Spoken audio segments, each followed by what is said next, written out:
Important होने वाली है। आप इसे पूरा एंड तक ज़रूर देखना और लास्ट में हम प्रीवियस ईयर क्वेश्चन भी लगाएंगे। तो आज आपको बहुत कुछ नया सीखने को मिलेगा, इसलिए वीडियो को पूरा देखना। तो चलिए बिना देरी किए हुए वीडियो को शुरू करते हैं। तो चलिए वीडियो को शुरू करते हैं और एक एक करके भारत में कृषि से संबंधित जो भी महत्वपूर्ण तथ्य हैं उन्हें पढ़ते हैं। तो शुरुआत करते हैं कि भारत को एक कृषि प्रधान देश कहा जाता है। क्यों कहा जाता है? क्योंकि हमारे देश का जो इकोनॉमिक सर्वे है ये बताता है कि हमारे यहाँ की लगभग 55% जनसंख्या प्रत्यक्ष रूप से कृषि पर निर्भर है। इसीलिए भारत को एक कृषि प्रधान देश कहा जाता है।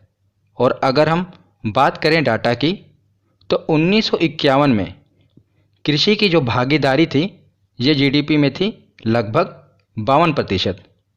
और इकोनॉमिक सर्वे के डाटा के अनुसार 2019-20 में कृषि की जो भागीदारी थी जीडीपी में ये थी 17.8%।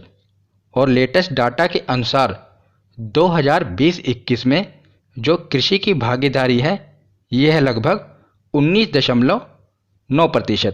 अगर आप 1951 से इसका कंपैरिजन करें तो ये तो कम हुई है, पर जो इसकी पैदावार हुई है, मतलब कि जो भारत में अब पैदावार होती है ये 1951 के मुकाबले में कई गुना बढ़ चुकी है। प्रोडक्शन कई गुना बढ़ चुकी है, पर जीडीपी में इसकी भागीदारी कम हो चुकी है।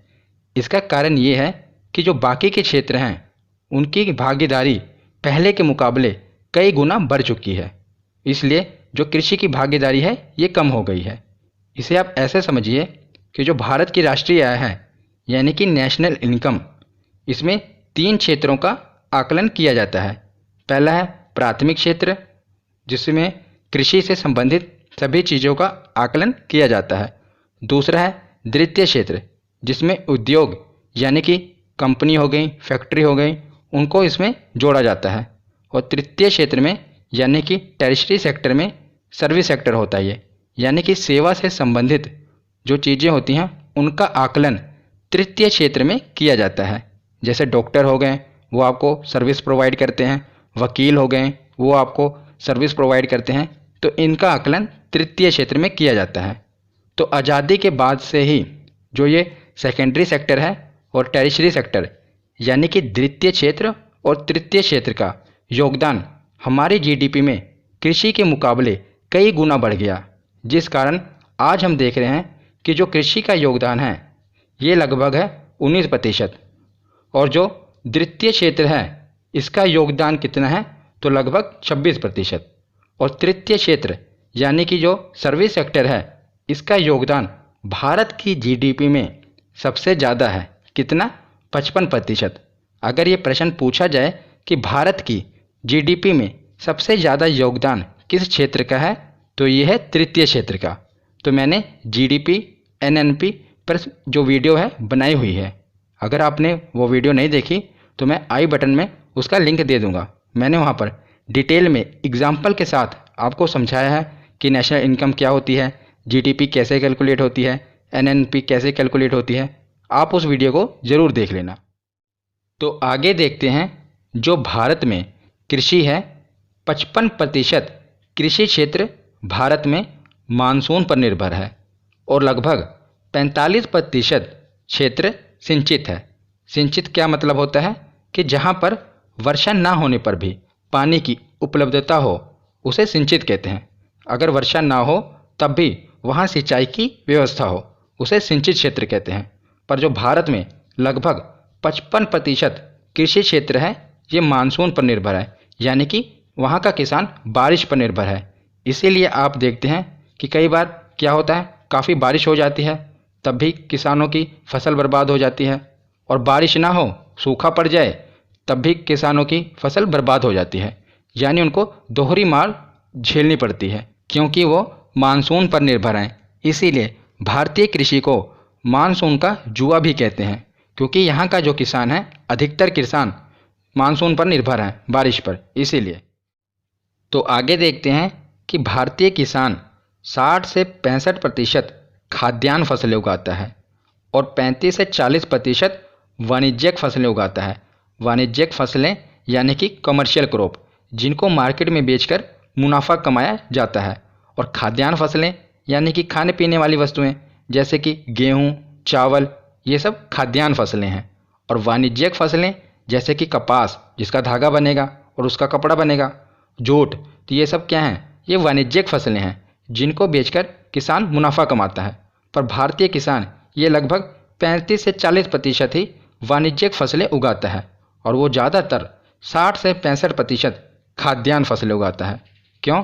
क्योंकि जो आज भी हमारा गरीब किसान है, ये 2 वक्त की रोटी के लिए अनाज उगाता है।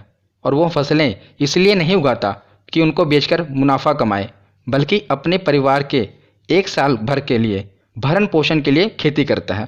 तो इसलिए भारतीय किसान की जो हालत है वो दयनीय है, वो गरीब है। इसलिए वो ज़्यादातर खाद्यान्न फसलें उगाता है ताकि वो अपने परिवार का भरण पोषण कर सके और 2 वक्त की रोटी का इंतजाम कर सके। और लगभग 35 से 40% ही किसान वाणिज्यिक फसलें उगाता है जिनसे वो मार्केट में बेचकर मुनाफा कमा सके, जैसे कपास, जूट, गन्ना, ये सब वाणिज्यिक फसलें हैं। तो आगे हम कुछ डाटा देख लेते हैं जो कि आपके एग्ज़ाम के लिए महत्वपूर्ण है। तो भारत में कुल क्षेत्रफल का लगभग 51% पर कृषि हो सकती है, यानी कि भारत के कुल क्षेत्रफल का 51% जो ज़मीन है वो कृषि के लायक है। और 21% पर भारतीय क्षेत्रफल में वन है और 24% भूमि पर बंजर भूमि है जहाँ पर फसलें नहीं उगाई जा सकती। और 4% भूमि चारगाह है, यानी कि जानवरों के चरने के लिए। तो भारत के कुल क्षेत्रफल का 51% पर कृषि है, 21% पर वन है और 24% पर बंजर भूमि है और 4% भूमि चारागाह है, याद रखिएगा। तो आगे देखते हैं भारत के कृषि जलवायु क्षेत्र। आपको पता होगा कि जो पौधे होते हैं ये एक प्रकार की विशिष्ट जलवायु में ही उगते हैं। कुछ पौधे होते हैं वो सर्दियों में उगते हैं, कुछ गर्मियों में उगते हैं, मतलब ये जलवायु पर डिपेंड करते हैं। कुछ पौधे होते हैं आप देखते होंगे वो पर्वतीय क्षेत्रों में ही उगते हैं क्योंकि वहाँ की जलवायु पर वो निर्भर होते हैं। कुछ मैदानी भागों में उगते हैं। तो जलवायु का बहुत ही इम्पोर्टेंट रोल है पौधे के विकास में। तो हर पौधा एक विशिष्ट जलवायु में ही अपना विकास करता है। जैसे गेहूँ एक शीतोष्ण कटिबंधीय पौधा है, अतः इसे सर्दी की ऋतु में ही उगाया जाता है। और धान एक उष्ण कटिबंधीय पौधा है, इसे गर्मी में मानसून के समय उगाया जाता है। तो जलवायु के आधार पर योजना आयोग ने भारत को कुल 15 कृषि जलवायु क्षेत्र में विभाजित किया है। तो याद रखिएगा कि भारत को कितनी कृषि जलवायु क्षेत्र में विभाजित किया गया है। तो 15 कृषि जलवायु क्षेत्र में विभाजित किया गया है। ये आप देख रहे हैं, ये कुल 15 कृषि जलवायु क्षेत्र हैं जिनमें भारत को विभाजित किया गया है। जैसे पश्चिमी हिमालय भाग, पूर्वी हिमालय भाग, कुछ द्वीप भाग हैं, कुछ मैदानी भाग हैं। ये आपकी परीक्षा में नहीं पूछे जाते कि कौन कौन से भाग हैं, बस यही पूछा जाता है कि कितने भागों में विभाजित किया गया है। फिर भी अगर आप पढ़ना चाहें तो आप अपनी नॉलेज के लिए इन्हें पढ़ सकते हैं। तो अब हम देखते हैं भारतीय कृषि के समक्ष कुछ समस्याएं, यानी कि भारतीय कृषि के सामने क्या क्या प्रॉब्लम्स हैं। सबसे पहली समस्या है मानसून पर अत्यधिक निर्भरता। ये तो अभी हमने पीछे पढ़ा ना कि 55% कृषि क्षेत्र मानसून पर निर्भर है।